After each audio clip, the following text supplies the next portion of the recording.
Everyone, welcome back. My name is Galaxy Parmar और आज है हमारा lecture number 2 of chapter number 7 geometry. अब देखो, आपको पता ही होगा कि लेक्चर नंबर 1 में मैंने आपको सारे जो हमारे 3D फिगर्स है, दैट इज 3 डायमेंशनल फिगर्स जो है, उनके एरियाज और वॉल्यूम्स के फॉर्मूलाज मैंने बताए थे, बरोबर। और उनको बहुत अच्छे से समझाया था कि टोटल सरफेस एरिया और कर्व सरफेस एरिया के बीच में क्या डिफरेंस होता है, व्हाट इज वॉल्यूम। तो ये सब मैंने बताया था आपको, और मैंने आपको ये फॉर्मूला की जो लिस्ट है, ये जो पेज है, वो मैंने आपको बोला था ये पेज जो है वो आप डाउनलोड कर लेना, ठीक है। तो आप सबने डाउनलोड कर ही लिया होगा, और मैं चाहती हूँ कि ये जो पेज है ना, आप इस पेज का एक प्रिंट आउट ही निकाल लो, और ये प्रिंट आउट निकाल के अपना जो घर होता है ना, कहीं पे भी ऐसे कोने पे चिपका दो जहां पे आपकी हर रोज कम से कम दिन में 10 बार तो नजर जाती ही जाती है, ताकि क्योंकि ये फॉर्मूलाज हमको याद करने हैं। यस, ये फॉर्मूलाज याद करने हैं, वरना आपका 7.1 और 7.2 सॉल्व नहीं होगा, ठीक है। तो ये पेज का प्रिंट आउट निकाल के कहीं ना कहीं घर पे चिपका दो, और उसको रेगुलरली अपने माइंड में बोलते रहो फॉर्मूला को, और उसको याद कर लेना, ठीक है। मैं लिंक इसका डिस्क्रिप्शन में दे दूंगी। चलो अभी हम चलते हैं, और आज हम लोग 7.1 के कुछ क्वेश्चन सॉल्व करने वाले हैं। तो are you ready? Yes, obviously आप रेडी हो, इसलिए तो आए हो इस चैनल पे,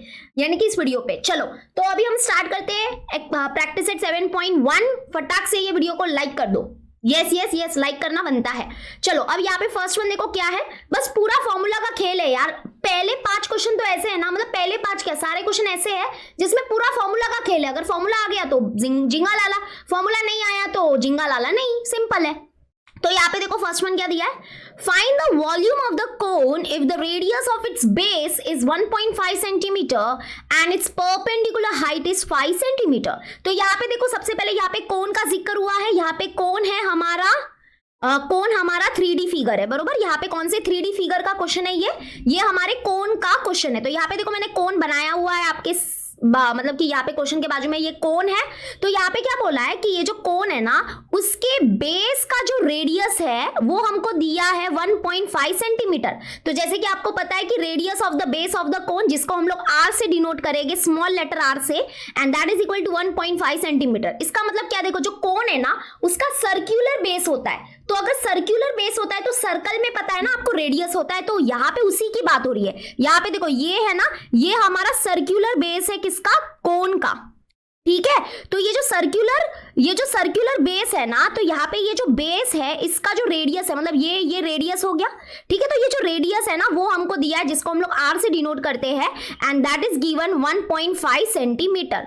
और यहाँ पे क्या बोला है, जो परपेंडिकुलर हाइट है वो 5 सेंटीमीटर दी है। तो यहाँ पे देखो ये जो हाइट है ना, this height is known as perpendicular height, और परपेंडिकुलर हाइट को हम लोग स्मॉल लेटर एच से डिनोट करते हैं, and that is equal to 5 centimetre. तो ये गिवन में आ जाएगा, और हमको बोला है find the volume of the कोन। तो बच्चा यहाँ पे वॉल्यूम ऑफ द कोन का फॉर्मूला रिवाइज करो, रिवाइंड करो, और यहाँ पे लिख के बस इसको सॉल्व करना है। तो volume of the cone is given by 1/3 pi R square H. तो ये हमारा फॉर्मूला है। चलो यहाँ पे हम वैल्यूज को पुट करते हैं। तो यहाँ पे हम लोग लिखेंगे volume of the cone, and that is equal to 1/3 into, okay. अभी यहाँ पे देखो बहुत लोगों के मन में ना कंफ्यूजन होता है कि यहाँ पे इन दोनों के बीच में या इन दोनों के बीच में कौन सी साइन है, तो यहाँ पे मल्टीप्लीकेशन वाली साइन है। यस, यहाँ पे देखो 1/3 into pi into R square into H, yes, सबके बीच में मल्टीप्लाई वाली साइन है, बस याद रखना है आपको। अभी यहाँ पे देखो पाई की वैल्यू आप क्या लोगे, तो पाई की 2 वैल्यू होती है। Pi is equal to what, 22/7 भी होता है, और अप्रोक्सीमेटली पाई जो है दैट इज 3.14 भी होता है। तो आप दोनों में से ये कोई भी वैल्यू ले सकते हो, अनलेस दिया नहीं है। वैसे तो क्वेश्चन में मेंशन नहीं किया है, तो हम ये दोनों में से कोई भी वैल्यू ले सकते हैं, ठीक है। लेकिन मैं आपको अच्छे से समझाऊंगी कि कब ये वाला वैल्यू लेना है और कब ये वाला वैल्यू लेना है, वो आप समझना। लेकिन अभी हम यहाँ पे पाई की वैल्यू है ना 3.14 लेंगे। अब 3.14 क्यों लेंगे वो भी मैं बताऊंगी। तो पाई की वैल्यू अभी हम लेंगे 3.14, और इनटू आर स्क्वायर मतलब बच्चा आर मतलब radius of the base of the cone, and that is given 1.5। तो 1.5 का हो जाएगा स्क्वायर, एंड इनटू क्या है एच, एच मतलब perpendicular height, and that is given 5। तो अभी यहाँ पे वैल्यूज को पुट कर लिया। अब ये देखो पाई की वैल्यू हमने 3.14 क्यों ली, 22/7 क्यों नहीं ली।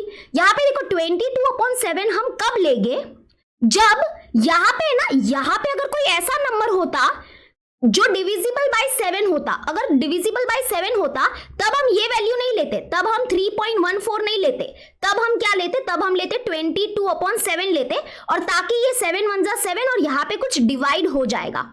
लेकिन अभी क्योंकि यहाँ पे ये जो है, ये जो हमारे जो भी नंबर्स है दैट इज 1.5 का स्क्वायर जो होगा या 5 ले लो, ये डिविजिबल बाय 7 नहीं है, इसलिए हम 22/7 नहीं लेंगे। हम क्या लिखेंगे, हम लिखेंगे पाई की वैल्यू 3.14, ठीक है। लेकिन आप टेंशन मत लो, अगर आपने पाई की वैल्यू 3.14 ली या 22/7 ली, इट्स ओके। अगर आपको समझ में नहीं आ रहा है तो आप कोई तो ले लोगे ना, और दोनों में से कोई भी लोगे तो रॉन्ग नहीं आएगा आंसर, थोड़ा 19-20 होगा, पॉइंट का फर्क पड़ेगा, बट इट्स ओके, ठीक है। तो यहाँ पे हम लोग लिखेंगे 3.14। अब बस इसको सॉल्व करना है, तो यहाँ पे इसको सॉल्व करेंगे, ये 1/3 इंटू 3.14 और यहाँ पे इंटू यहाँ पे 1.5 का स्क्वायर। तो यहाँ पे देखो 1.5 का स्क्वायर क्या होगा, बताओ, आप ही बताओ।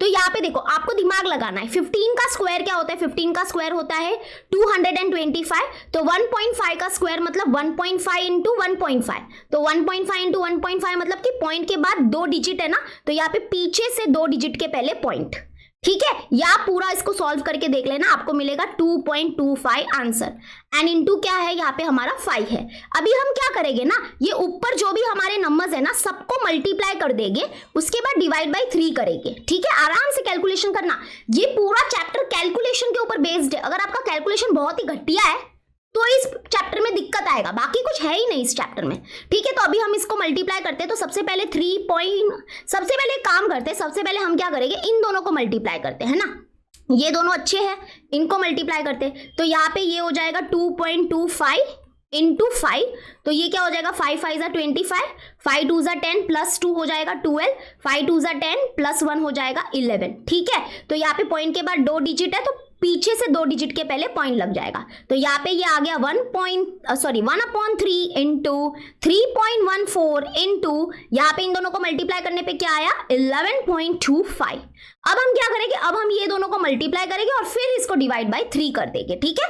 डिवाइड वाला काम लास्ट में ही रखो, पहले मल्टीप्लिकेशन वाला काम कर लो ना, डिवाइड वाला काम हम लास्ट में रखेंगे, क्या प्रॉब्लम है। हाँ तो चलो यहाँ पे अभी हम लोग पहले मैं ये ऊपर ये लिख देती हूँ, दैट इज 11.25 इंटू 3.14, तो यहाँ पे ये 4 5 जा हो जाएगा 20, 4 2 जा 8 प्लस 2 हो जाएगा हमारा 10, 4 1 जा 4 प्लस 1 हो जाएगा 5, एंड 4 1 जा 4।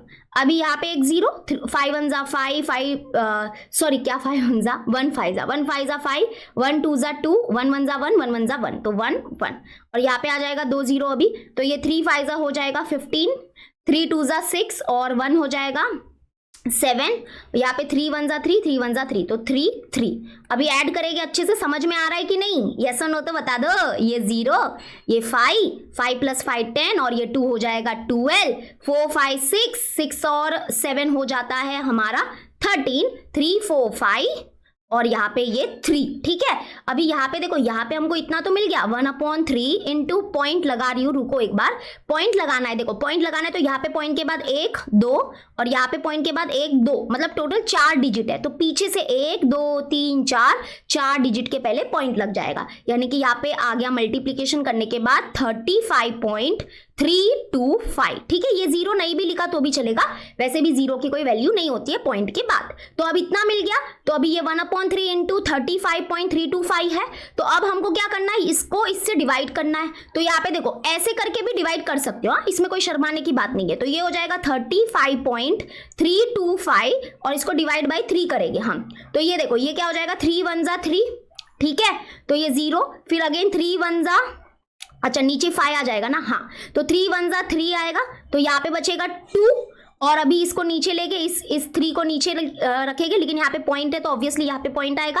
तो अभी यहाँ पे कितने जा 23 होता है, 23 तो होता नहीं है, तो 3 7 जा हो जाएगा, 3 7 जा 21, तो यहाँ पे 2 बचा, अब ये नीचे आ जाएगा, तो ये 2 आ गया, अगेन 3 7 जा 21, तो 3 7 जा 21, तो यहाँ पे 1, और देखो भाई ये नीचे आ गया, अरे वाह 15, तो 3 कितने जा 15 होता है, यस 3 5 जा 15, तो मतलब हमारा जो डिवाइड है वो अच्छे से सॉल्व हो गया है, एंड द आंसर इज 11.775। और क्योंकि ये वॉल्यूम है तो वॉल्यूम का जो यूनिट है वो अच्छे से पता होना चाहिए, क्योंकि all the values are given in centimetre, तो therefore the volume of the cone, yes, volume of the cone is centimetre cube या क्यूबिक सेंटीमीटर भी लिख सकते हो. So this is the answer. Okay, I hope the answer is right.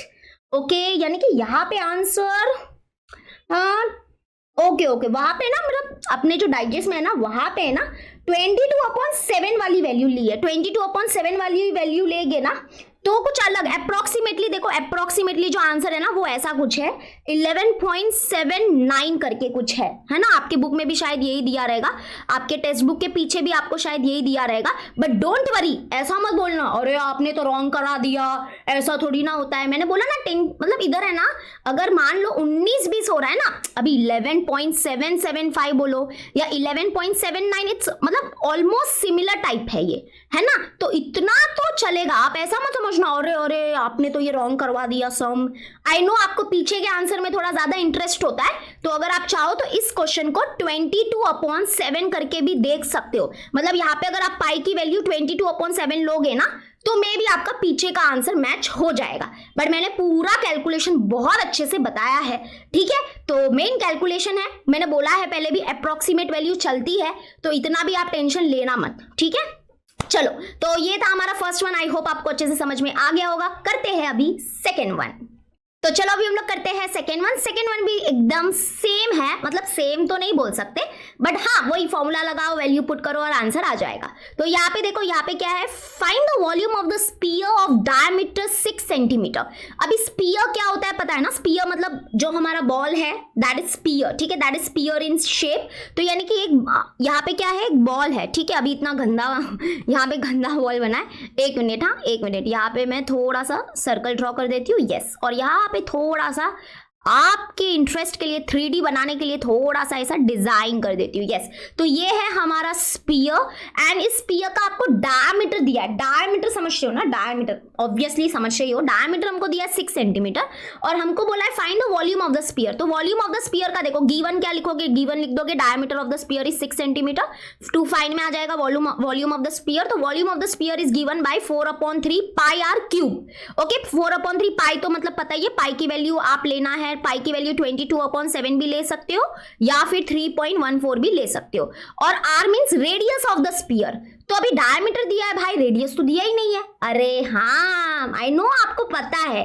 तो हम पहले यहाँ पे रेडियस निकालेंगे. तो हम यहाँ पे लिखेंगे रेडियस ऑफ द स्पीयर, ठीक है. पहले हमको रेडियस निकालना पड़ेगा. तो रेडियस ऑफ द स्पीयर, जिसको हम लोग स्मॉल लेटर आर से डिनोट करते हैं, तो रेडियस क्या होता है, that is nothing but half of diameter. Diameter का आधा, है ना, ये तो हम लोग ने बचपन में फॉर्मूला देखा था. तो that is half of diameter of the sphere is 6 centimetre. तो ये हो जाएगा 6. तो यहाँ पे आ जाएगा 2 1 जा 2 3 जा 6, यानी कि रेडियस ऑफ द स्पीयर आ गया 3 सेंटीमीटर, ठीक है. तो ये आ गया. अभी हम आ जाते हैं वॉल्यूम ऑफ द स्पीयर निकालते हैं. तो वॉल्यूम का फॉर्मूला है ये वाला. तो हम इसको यहाँ पे नीचे कॉपी पेस्ट कर लेते हैं. तो यहाँ पे हम इसको नीचे कॉपी पेस्ट, ठीक है, नीचे कर लेते हैं.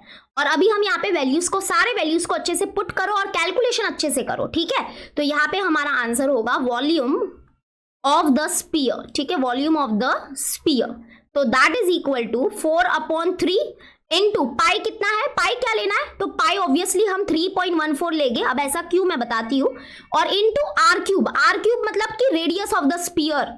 आर मीन्स रेडियस, तो रेडियस कितना है 3, तो यहाँ पे 3 का क्यूब होगा. यहाँ पे देखो, यहाँ पे 3.14 ही क्यों लिया, पाई जो है वो 3.14 क्यों लिया, पाई जो है वो 22/7 क्यों नहीं लिया. तो मैंने आपको पहले भी बताया था 22/7 कब लेंगे, जब हमारे पास कोई ऐसी वैल्यू होगी यहाँ पे ऊपर, यानी कि न्यूमरेटर में कोई ऐसी वैल्यू होगी जो 7 से डिवाइड हो सके. अगर 7 से डिवाइड ही नहीं हो रही है तो ये वैल्यू लेके क्या फायदा, समझ रहे हो ना, समझ रहे हो कि नहीं. अगर मान लो यहाँ पे अगर हम 22/7 लिख भी ले तो क्या है इसमें, कुछ कटम कुटुम होगा क्या यहाँ पे. मतलब यहाँ पे अगर मान लो कि रेडियस अगर 7 होता तो 7 का क्यूब होता, तो ये 7 थोड़ा कैंसिल आउट होता, है ना. मतलब कि एक 7 से कैंसिल आउट हो जाता. लेकिन अभी ये 22/7 नहीं लेने का कोई मतलब नहीं है ना उसका, ऐसा समझो थोड़ा. तो हम क्या करेंगे, यहाँ पे भी हम क्या लेंगे, 3.14 लेंगे. और बस अभी इसको सॉल्व करते हैं, ठीक है. तो यहाँ पे ये 4/3 इंटू 3.14 इंटू, अब देखो 3 का क्यूब मतलब होता है, 3 का क्यूब मतलब होता है 3 इंटू 3 इंटू 3, है ना। तो यहाँ पे इसको अगर हम लोग को खोलना है तो हम खोल के रख देते हैं, खोल दिया। तो अब क्या होगा ना, एक 3 कैंसल आउट हो गया, अब सिर्फ ऊपर है क्या, ऊपर है 4 इंटू 3.14 और यहाँ पे 3 3 क्या होगा, 3 3 हो जाएगा 9। और अभी बस इन सबको मल्टीप्लाई करना है। तो यहाँ पे इजी वाले को मल्टीप्लाई पहले कर लो, 9 4 होता है 36, तो ये हो जाएगा 36 और इनटू क्या है हमारा ये 3.14, है ना। पहले हमने ये इजी वाले कर दिए, 4 9 36 या 9 4 36 इंटू 3.14। अभी हम क्या करेंगे, 3.14 को मल्टीप्लाई करेंगे 36 से, तो 6 4 होगा 24, 6 1 6 7 8, 6 3 हो जाएगा 18, ठीक है। 0 3 4 हो जाएगा 12, 3 1 3 प्लस 1 4, 3 3 हो जाएगा 9। चलो ऐड करते हैं यहाँ पे, तो ये 4, 8 प्लस 2 हो जाएगा 10, 8 प्लस 1 9, 10 11 12 13, है ना। 9 प्लस 4 करोगे तो 13, 9 10 11, तो ये 11 आ गया। अभी पॉइंट के बाद देखो, पॉइंट के बाद 2 नंबर है, तो यानी कि पीछे से 2 नंबर के पहले पॉइंट लग जाएगा, तो answer is 113.04 and this is volume. Again volume है तो वॉल्यूम का जो यूनिट है वो क्या होता है, सेंटीमीटर क्यूब या क्यूबिक सेंटीमीटर, ठीक है। तो this is the volume of the sphere, because centimetre use हुआ है ना, हाँ। तो this is the volume of the sphere. Unit जरूर लिख देना आप, ओके। यूनिट हमको लास्ट में मेंशन करना है। So this is the answer, I hope you got it. चलो करते हैं अभी थर्ड वन। तो चलो अभी हम लोग करते हैं थर्ड वन। थर्ड वन क्या दिया है देखो, find the total surface area of a cylinder if the radius of its base is 5 centimetre and the height is 40 centimetre. तो यहाँ पे देखो हमको क्या दिया, एक सिलेंडर है, ठीक है। सिलेंडर का तो फिगर आपको पता ही होगा, ये देखो ये हमारा सिलेंडर है और यहाँ पे क्या बोला है कि ये जो सिलेंडर है ना, उसके बेस का जो रेडियस है, यहाँ पे देखो दिया है radius of its base is 5 centimetre, ठीक है। तो यहाँ पे देखो जो सिलेंडर का जो बेस है ना, वो भी सर्कुलर होता है। तो यानी कि अगर सर्कुलर होता है मतलब सर्कल होता है, तो सर्कल का रेडियस होता है। तो यहाँ पे ये दिया है देखो, this is the radius of the cylinder, this is the radius of base of the cylinder and that is given 5 centimetre, जिसको हम लोग स्मॉल लेटर r से डिनोट करेंगे। तो r है हमारे पास 5 सेंटीमीटर और हमको बोला है द हाइट इज 40 सेंटीमीटर। तो यहाँ पे हाइट मतलब ये वाली, अगर देखो ये वाला जो हमारा सेंटर है और नीचे वाले सर्कल का सेंटर जो है, इनको अगर ज्वाइन कर देंगे तो यहाँ पे मिल जाएगा हमका, अरे रुको एक मिनट, हैंग हो गया, रुको। हाँ, तो यहाँ पे देखो हाइट का मतलब क्या होता है, विच हाइट, तो यहाँ पे ये वाली हाइट अगर आप इसको ज्वाइन कर दोगे ऐसे, तो यहाँ पे देखो ये जो है ना, ये स्ट्रेट होगा, स्ट्रेट लाइन होगा। अभी स्ट्रेट नहीं बना है but this will be the straight line and this will be the perpendicular height. तो ये h है और h हमारे पास है 40 सेंटीमीटर, ठीक है। तो अब हमको क्या फाइंड करना है, हमको इस सिलेंडर का टोटल सरफेस एरिया, मतलब टोटल मतलब सब, ऊपर वाला हो गया, ऊपर वाला जो सर्कल वाला जो हमारा एरिया है, नीचे का सर्कल जो एरिया है और ये वर्टिकल वाला है, सब मिला के जो टोटल सरफेस एरिया है वो क्या है सिलेंडर का, वो निकालना है। तो गिवन में हम लिख देंगे radius of base of the cylinder 5 centimetre, height of the cylinder 40 centimetre. To find करना है find the total surface area of the cylinder, ठीक है। चलो सोल्यूशन स्टार्ट करते हैं। तो total surface area of the cylinder का फॉर्मूला भी, वो मेन चक्कर क्या है, फॉर्मूला का है। अगर फॉर्मूला आया तो जिंगा लाला, फॉर्मूला नहीं आया तो जिंगा लाला नहीं, है ना, सिंपल सी बात है। तो यहाँ पे आ गया total surface area of the cylinder is given bye 2 pi r, bracket के अंदर r प्लस h, ठीक है। मैंने जो बोला है ना वो जरूर करना, क्या करना, वो जो मैंने पेज दिया है ना उसका प्रिंट आउट निकालो और उसको कहीं पे भी दीवार पे चिपका के रोज फॉर्मूला को अपने मन में बोलो, बिना देखे खुद का ही टेस्ट लो, तभी जाके वो आपको याद होगे, ठीक है। और उसको लिख लिख के भी प्रैक्टिस करना। तो यहाँ पे अभी हम डायरेक्टली फॉर्मूला को, मतलब सॉरी, फटाफट वैल्यूज को पुट करते हैं। तो यहाँ पे ये 2 इंटू, अब देखो यहाँ पे हम पाई की वैल्यू क्या लेंगे, तो यहाँ पे भी मुझे लगता है पाई की वैल्यू हमको 3.14 ही लेनी है, ठीक है। और इंटू आर क्या है देखो, क्योंकि आर की वैल्यू है 5 और 5 जो है वो डिविजिबल बाय 7 नहीं है, तो मतलब कि 22/7 लेके भी क्या ही करेंगे हम, है ना। और फिर यहाँ पे ब्रैकेट के अंदर है r प्लस एच मतलब 5 प्लस 40, तो 5 प्लस 40, ठीक है। तो वैल्यूज को अच्छे से पुट किया। देखो यहाँ पे अभी सॉल्व करेंगे तो ये 2 इंटू 5 करेंगे तो 2 5 10 और ये 10 इंटू क्या हो जाएगा हमारा 3.14 और यहाँ पे इंटू है और ब्रैकेट के अंदर क्या है, ब्रैकेट के अंदर है 5 प्लस 40 जो कि बन जाएगा 45। बस अभी इसको सॉल्व करेंगे तो यहाँ पे देखो ये सॉल्व करने पे क्या होगा, अभी यहाँ पे तुम लोग दिमाग लगाना, 10 इंटू 3.14 क्या होगा, देखो मैं बताती हूँ। 10 इंटू 3.14 क्या होगा, तो यहाँ पे ये जो पॉइंट है ना, जब इसको मल्टीप्लाई करेंगे ना हम इन दोनों को, तो ये जो पॉइंट है ना वो यहाँ पे शिफ्ट हो जाएगा, यहाँ पे आ जाएगा, तो ये हो जाएगा 31.4। ठीक है, तो जब इन दोनों को मल्टीप्लाई करेंगे तो ये बन जाएगा 31.4 और इंटू क्या है हमारा यहाँ पे 45 है। तो चलो मल्टीप्लाई करते हैं, 31.4 इंटू क्या करेंगे 45 करेंगे, तो 5 हो जाएगा 20, 5 1 जा 5 प्लस 2 हो जाएगा हमारा 12, नहीं 12 कैसे हो जाएगा, 5 1 जा 5 प्लस 2 हो जाएगा 7 एंड 5 3 जा आ जाएगा 1 5 15 और फिर यहाँ पे 0, 4 4 जा हो जाएगा 16, 4 1 जा 4 प्लस 1 हो जाएगा 5, 4 3 जा हो जाएगा हमारा 12। ठीक है, चलो ऐड करते हैं, तो यहाँ पे 0, 7 प्लस 6 कितना होगा 13 होगा, 5 प्लस 5 10 प्लस 1 होगा 11, 2 3 4 और यहाँ पे 1। अब पॉइंट कितने नंबर के बाद डालना है, एक नंबर के बाद पॉइंट है, तो यहाँ पे पीछे से एक नंबर के पहले पॉइंट लग जाएगा, तो यानी कि आंसर हो जाएगा यहाँ पे 1413 यानी कि 1413। और क्योंकि यहाँ पे एरिया निकाला है तो एरिया का जो यूनिट होता है दैट इज सेंटीमीटर स्क्वायर या स्क्वायर सेंटीमीटर भी लिख सकते हो। ठीक है, ऐसे भी लिख सकते हो, that is 1413 square centimetre. So this is the answer. I hope the answer is right. The answer is right. Yes or no? Yes, obviously the answer is right. Okay, clear? झालं की नाही झालं? Yes, like तो बनता है, like तो बनता है। चलो फोर्थ वन करते हैं। यहाँ पे क्या बोला है, find the surface area of the sphere of radius 7 centimetre. Sphere मतलब वही है ना, स्पीयर मतलब क्या, वेरी गुड। स्पीयर मतलब कि जो हमारा बॉल होता है, जो 3D बॉल होता है ना वो। ठीक है, तो यहाँ पे हमको बोला है ये है स्पीयर, इसको मैं थोड़ा सा रंग बिरंगी करने वाली हूँ अभी, एक मिनट। हाँ ये देखो, ये है हमारा स्पीयर। थोड़ा सा ना ऐसे कर देंगे ना तो क्या होगा ना, वो 3D में थोड़ा नजर आ जाएगा। तो ये हमारा स्पीयर है। इस स्पीयर का जो रेडियस है, रेडियस आर जो दिया है दैट इज 7 सेंटीमीटर और हमको क्या निकालना है, द सरफेस एरिया निकालना है। सरफेस एरिया मतलब वही टोटल सरफेस एरिया, ठीक है, या कर्व सरफेस एरिया। स्पीयर का क्या होता है, देखो स्पीयर के सिर्फ दो ही फॉर्मूला है, एक है हमारा total surface area and volume, बस दो ही फॉर्मूला है। बाकी सबके अगर आप देखोगे तो भी 3 फॉर्मूला है, एक total surface area, curve surface area अलग अलग होता है। लेकिन स्पीयर के केस में ऐसा कुछ नहीं होता है, उसका टोटल सरफेस एरिया और कर्व सरफेस एरिया सेम ही बात हो गया, क्योंकि कर्व सरफेस मतलब कर्व मतलब कर्वी पोर्शन मतलब राउंड पोर्शन, तो राउंड पोर्शन मतलब पूरा ही सर्कल राउंड होता है, तो कर्व सरफेस एरिया मतलब वही टोटल सरफेस एरिया। ठीक है, तो सरफेस एरिया सिर्फ लिखने का, ना टोटल लिखने का ना कर्व लिखने का, सिर्फ सिंपल लिखने का, surface area of the sphere is 4 pi R square. बस आपको फॉर्मूला पता होना चाहिए। अब यहाँ पे देखो, यहाँ पे हम लोग है ना पाई की वैल्यू 22/7 रखने वाले हैं। अब क्यों, इसका रीजन क्या है, रुको मैं आपको बताती हूँ। पहले यहाँ पे देखो क्या करेंगे हम, यहाँ पे हम लिखेंगे 4 इंटू पाई के जगह पे मैं लिख रही हूँ 22/7 इंटू आर स्क्वायर। तो बच्चा देखो आर की वैल्यू क्या है, अब है 7 और 7 जो है वो 7 के टेबल में आता है, इसलिए यहाँ पे हमने वैल्यू को 22/7 रखा है ना, क्योंकि 7 कट हो जाएगा अभी। तो यहाँ पे आर स्क्वायर मतलब 7 का स्क्वायर। तो अब हम यहाँ पे लिखेंगे दैट इज इक्वल टू, देखो अभी कैसे कट होगा ना मैं समझाती हूँ और आपको समझ में आएगा कि कब 22/7 लेना है और कब 3.14 लेना है। ठीक है, पाई का वैल्यू तो 4 इंटू 22/7 इंटू 7 का स्क्वायर मतलब 7 का स्क्वायर मतलब 7 इंटू 7 है ना। तो अब देखो ये 7 हो गया कट, है ना, मजा आ गया कि नहीं।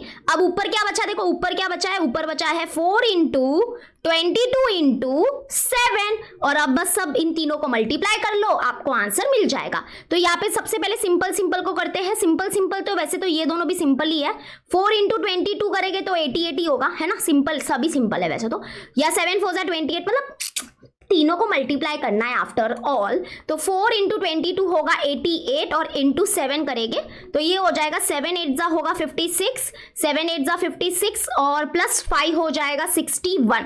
तो यानी कि 616 square centimetre is the surface area of the sphere. Last में आपका हक बनता है कि आप एक पूरा स्टेटमेंट लिखो, क्लोजिंग स्टेटमेंट लिखो कि surface area of the sphere is 616 square centimetre. Clear झालं? ओके चलो अब हम करते हैं फिफ्थ वन करते हैं। बड़ा इंटरेस्टिंग क्वेश्चन है, वैसे तो इजी है। क्या दिया देखो, the dimensions of the cuboid are 44 centimetre, 21 centimetre, 12 centimetre.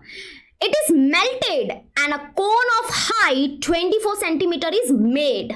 Find the radius of its base, यानी कि यहाँ पे क्या दिया, देखो क्यूबॉइड पता है ना, लेक्चर नंबर 1 देखा होगा, बहुत अच्छे से सब कुछ फिगर के साथ समझाया था और लाइव एग्जांपल भी दिए थे, बॉक्स वगैरह आपके सामने सब मैंने लाइव प्रेजेंट किया था, बरोबर। तो ये देखो ये हमारा क्यूबॉइड है।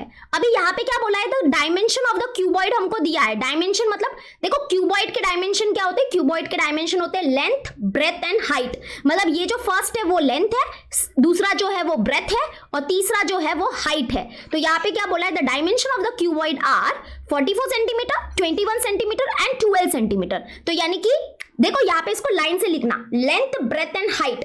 लेंथ है 44 सेंटीमीटर, ब्रेथ है 21 सेंटीमीटर, हाइट है 12 सेंटीमीटर। और है ना इस क्यूबॉइड को क्या किया, मेल्ट किया। मेल्ट किया मतलब इसको पिघला दिया और फिर मतलब इसको मेल्ट करने के बाद क्या किया, कोन को बनाया। कोन मतलब समझते हो ना, हाँ। तो ये क्यूबॉइड को मेल्ट किया और उसके बाद अ कोन इज फॉर्म, एक कोन बन गया। और ये जो कोन है उसकी हाइट हमको दी है। अगर सिर्फ हाइट लिखा है ना तो हमेशा याद रखना, हाइट अगर सिर्फ लिखा है तो वो परपेंडिकुलर हाइट की बात हो रही है। देखो कोन में स्लैंट हाइट भी होती है, यस, SALNT पता है ना, स्लैंट हाइट भी होती है जिसको हम लोग स्मॉल लेटर L से डिनोट करते हैं। तो लेकिन यहाँ पे क्या बोलता है, यहाँ पे क्या बोला है, it is melted and a cone of height 24 centimetre is made. यानी कि ये जो कोन है इसकी हाइट 24 सेंटीमीटर है। बट कौन सी हाइट, परपेंडिकुलर हाइट कि स्लैंट हाइट। तो बच्चा देखो अगर सिर्फ हाइट लिखा है ना क्वेश्चन में तो you have to assume by default, आपको ये मान के चलना है कि वो परपेंडिकुलर हाइट की बात हो रही है। देखो ये हमारा L होता है, this is L, this is known as slant height of the cone. लेकिन इसकी बात नहीं हो रही है, यहाँ पे बात हो रही है परपेंडिकुलर हाइट की, मतलब ये वाले हाइट की। This is the height of the कोन और ये हमको दिया है 24 सेंटीमीटर। मतलब कि जब इस क्यूबॉइड को मेल्ट किया तो एक कोन बनाया और वो कोन है उसकी हाइट जो है वो 24 सेंटीमीटर की बनी। और अभी यहाँ पे बोला है find the radius of its base, यानी कि ये जो कोन है ना इसके बेस का जो रेडियस होगा, मतलब R, मतलब ये वाला, ये है रेडियस ऑफ द बेस। तो ये जो R है ना वो हमको निकालना है। तो मतलब एक बात तो इधर क्लियर है कि ये जो क्यूबॉइड है, ये जो हमारा क्यूबॉइड है वो अभी कोन में बदल चुका है। तो इनका क्या सेम रहेगा वो आप दिमाग लगाओ, इनका क्या सेम रहेगा। तो इनका वॉल्यूम जो है ना वो सेम रहेगा, क्योंकि इसी को मेल्ट किया, इसको पिघलाया और फिर यहाँ पे कोन को बनाया। तो मतलब इनका क्या सेम रहेगा, इनके अंदर जो कैपेसिटी है, इनके अंदर जो वॉल्यूम है वो इनका क्या रहेगा, सेम रहेगा। तो यानी कि हम बोल सकते हैं कि यहाँ पे हम ये बोल सकते हैं, एक मिनट, तो यहाँ पे हम ये बोल सकते हैं कि इनका जो वॉल्यूम है ना वो क्या होने वाला है, सेम होने वाला है। ठीक है, तो अभी यहाँ पे हम सबसे पहले ऐसे लिख सकते हैं। आप लोग है ना गिवन में क्या क्या लिख सकते हो, देखो मैं बताती हूँ। गिवन में हम ऐसे लिख सकते हैं, गिवन में है ना ऐसा सब लिखना है कि लेंथ ऑफ द क्यूबॉइड, मतलब क्या क्या है हमारे पास वो सब लिखना है। तो मैं फटाफट गिवन को लिख के आपके सामने आती हूँ। तो अब यहाँ पे देखो, यहाँ पे आप लोग गिवन में क्या क्या लिखोगे, गिवन में लिखोगे लेंथ ऑफ द क्यूबॉइड जिसको हम लोग स्मॉल लेटर L से डिनोट करते हैं, that is 44 centimetre. Breadth of the cuboid जिसको हम लोग स्मॉल लेटर B से डिनोट करते हैं, that is 21 centimetre. And the height of the cuboid जो है जिसको स्मॉल लेटर H से डिनोट करते हैं, दैट इज 12 सेंटीमीटर। अब यहाँ पे देखो कोन की भी हाइट है, तो कोन की हाइट को हम H1 से डिनोट करेंगे क्योंकि H ऑलरेडी रिजर्व हो चुका है ना। H दो बार यूज नहीं कर सकते वरना वो कंफ्यूज हो जाएंगे। तो हाइट जो है, देखो ये जो कोन की जो हाइट है ना, कोन की ये जो हाइट है ना उसको हम H1 से डिनोट करते हैं and that is given 24 centimetre. हमको क्या निकालना है, रेडियस ऑफ द कोन निकालना है। तो रेडियस तो R ही रहेगा क्योंकि एक ही रेडियस यूज हुआ है। जो हमारा क्यूबॉइड है इसमें तो रेडियस होता नहीं है, तो R ही रहने दो, radius of the cone R ही रहने दो। तो मैंने क्या बोला था, इसका सोल्यूशन क्या होगा, देखो वो जो हमारा क्यूबॉइड है उसको मेल्ट करके कोन बनाया है, तो इसका मतलब कि जो क्यूबॉइड है और जो कोन है उनका जो कैपेसिटी है या जो उनका वॉल्यूम है ना वो सेम रहेगा। तो इसलिए यहाँ पे क्या फॉर्मूला डिराइव होता है कि volume of the cylinder is equal to volume of the cone. अभी वॉल्यूम ऑफ द सिलेंडर क्या होता है, वॉल्यूम ऑफ द सिलेंडर होता है length into breadth into height, है ना, फॉर्मूला पता होगा। And volume of the cone जो होता है that is equal to 1/3 pi R square H। ठीक है, आई थिंक मैंने राइट ही लिखा है, हाँ राइट लिखा है, बस एक छोटा सा मिस्टेक किया है क्योंकि हमने वॉल्यूम ऑफ द कोन में H यूज होता है, मतलब हाइट यूज होता है, और हमने कोन का हाइट क्या लिया है, H1 लिया है ना, तो यहाँ पे H1 लिखना है। बस अभी यहाँ पे क्या करेंगे, वैल्यूज को पुट करेंगे और हम बस सॉल्व करेंगे इसको। ठीक है, R के लिए सॉल्व करेंगे, R निकालना है, ये हमारा टारगेट है। तो लेंथ कितना है, लेंथ है 44 इंटू ब्रेथ कितना है, ब्रेथ है 21 इंटू हाइट कितना है 12, दैट इज इक्वल टू 1/3। अभी यहाँ पे देखो पाई की वैल्यू हम क्या रखे यहाँ पे, तो पाई की वैल्यू यहाँ पे हम 22/7 रखेंगे तो ज्यादा अच्छा रहेगा। अब क्यों अच्छा रहेगा मैं आपको बताती हूँ। तो यहाँ पे 22/7 रखते हैं और इंटू आर स्क्वायर, बच्चा आर स्क्वायर, आर तो निकालना है तो are square into H1। H1 कितना है? H1 है 24। H1 कितना है हमारा? 24। अब यहाँ पे देखो हमने पाई को 22/7 क्यों रखा है, देखो मैं आपको बताऊंगी, इसका रीजन है। सबसे पहले तो यहाँ पे हम क्या करेंगे, यहाँ पे हम ये आर स्क्वायर है ना, आर स्क्वायर को हम इधर ही रखेंगे क्योंकि आर स्क्वायर यानी कि आर निकालना है हमको। बाकी ये इधर है तो इधर रहने दो। 44 इंटू 21 इंटू 12। अब यहाँ पे जो ये सारे नंबर्स है ना उनको एक एक करके इधर शिफ्ट कर देंगे। तो देखो ये जो डिवाइड में 3 है वो इधर शिफ्ट हो जाएगा तो मल्टीप्लाई में 3 हो गया। अब ये देखो ये जो 22/7 है, ये जो 22/7 है वो इस तरफ शिफ्ट होगा तो ये 7/22 बन जाएगा। तो ये बन जाएगा 7/22। ठीक है, अच्छे से समझना इसको धीरे धीरे। उसके बाद यहाँ पे देखो ये जो 24 यहाँ पे मल्टीप्लाई में है, ये डिवाइड में आ जाएगा 24, तो यानी कि डिवाइड में आ जाएगा ये 24। ठीक है, अभी मैं थोड़ा ऐसा अच्छे से नहीं लिख रही हूँ बट समझना इसको। तो ये डिवाइड में आ गया 24, या हम ऐसे भी समझ सकते हैं। देखो मैं इसको अच्छे से समझाती हूँ फिर से। यहाँ पे देखो यहाँ पे है ये 44 इंटू 21 इंटू 12। अब देखो समझना यहाँ पे ये जो हमारा 3 डिवाइड में था ये इस तरफ शिफ्ट होगा तो मल्टीप्लाई में हो गया। और ये जो यहाँ पे देखो ये जो 22/7 है ये इस तरफ शिफ्ट हो जाएगा तो ये बन जाएगा 7/22, यानी कि 7 और अपॉन में क्या आ जाएगा 22। मैं थोड़ा बाजू में लिख रही हूँ, ठीक है। 7/22 आ गया। अब ये जो हमारा 24 ऊपर है ये नीचे आ जाएगा तो ये बन जाएगा, मतलब ये इस साइड आ जाएगा तो डिवाइड में आ जाएगा 24। And that is equal to यहाँ पे क्या है, आर स्क्वायर है। बस अभी इसको हम सॉल्व करेंगे। अब देखो आप मुझे बोलोगे आपने 22/7 वैल्यू क्यों ली, तो यहाँ पे अभी समझ में आएगा। क्योंकि ये देखो ये डिवाइड हो जाएगा, क्योंकि मैंने यहाँ पे ना वैल्यूज को ऑब्जर्व किया था कि 22/7 वैल्यूज कब लेंगे कि हाँ 7 से कोई, मतलब 7 के टेबल में कोई नंबर आता है ऐसा कोई वैल्यू यहाँ पे है कि नहीं, 22 के टेबल में कोई नंबर आता है ऐसा कोई वैल्यू है कि नहीं। तो यहाँ पे मुझे वैल्यूज दिखे, जैसे कि 44 जो है वो 22 के टेबल में आता है, तो मतलब ऐसा कॉम्बिनेशन करके मैंने ये वाली वैल्यू यूज की। ठीक है, तो अभी यहाँ पे क्या होगा देखो, 2 1 जा, यहाँ पे हो जाएगा 2 2 जा 4, 2 2 जा 4, तो ये हो जाएगा 11 1 जा एंड 11 2 जा 22। अब उसके बाद यहाँ पे और क्या क्या होगा देखो, यहाँ पे ऊपर क्या बचा अभी, ऊपर है यहाँ पे ना अभी हम क्या कर सकते हैं, ये ना 2 से करते फिर से, 2 1 जा 2, 2 2 जा 4, यहाँ पे आ जाएगा 2 1 जा 2। ठीक है, अभी और यहाँ पे ये बचा देखो, ये 12 और ये 12 कैंसिल, तो यहाँ पे क्या आया 21 और यहाँ पे 7 3 जा भी कितना होगा 21, तो यानी कि ऊपर बचा 21 into 21 and that is equal to R square. और मुझे तो लगता है हमको आंसर मिल भी चुका है। अब देखो 21 इंटू 21 है, तो यानी कि हम इसको लिख सकते हैं 21 का square and that is equal to R square. अब बोलोगे ऐसा क्यों किया, पूरा मल्टीप्लाई क्यों नहीं किया, अरे दिमाग लगाओ ना। यहाँ पे 21 का स्क्वायर अगर लिखेंगे तो that is equal to R square है। अभी अगर आप बोथ साइड कंपेयर करोगे, कंपेयरिंग बोथ साइड करोगे तो यहाँ से समझ में आ गया कि यहाँ पे स्क्वायर के अंदर कौन बैठा है, 21 बैठा है, यहाँ पे स्क्वायर के अंदर कौन है, आर है। तो कंपेयरिंग बोथ साइड से पता चल जाएगा कि that is 21 is equal to r, यानी कि therefore r is equal to मिल गया 21 सेंटीमीटर, मतलब वो जो कोन है उसका रेडियस मिल गया 21 सेंटीमीटर। या समझो कि आपको ये समझ में नहीं आया तो कोई बात नहीं, इसका दूसरा मेथड भी देख लो। यहाँ पे ऊपर क्या है, ऊपर बचा 21 इंटू 7 3 जा क्या होगा 21 and that is equal to क्या है हमारा आर स्क्वायर है। अब आप 21 इंटू 21 कर लो, आपको मिलेगा 441 मिलेगा and that is equal to R square. अब ये स्क्वायर हटाने के लिए आप वैसे भी taking square root on both side तो करने वाले हो, taking square root on both side करने वाले हो, तो स्क्वायर रूट ले लो दोनों तरफ, that is square root of 441 is equal to square root of R square. तो ये स्क्वायर रूट कैंसिल, तो स्क्वायर रूट ऑफ 441 भी आपको पता ही होना चाहिए, दैट इज होता है 21 and that is equal to यहाँ पे आर बच गया, तो therefore r is equal to 21 centimetre, मतलब the radius of the base of the cone is 21 centimetre. I hope आपको समझ में आ गया होगा, हमारा आंसर बिल्कुल ही राइट है। Clear, everyone clear, yes or no? तो आई होप आपको अच्छे से समझ में आ गया होगा।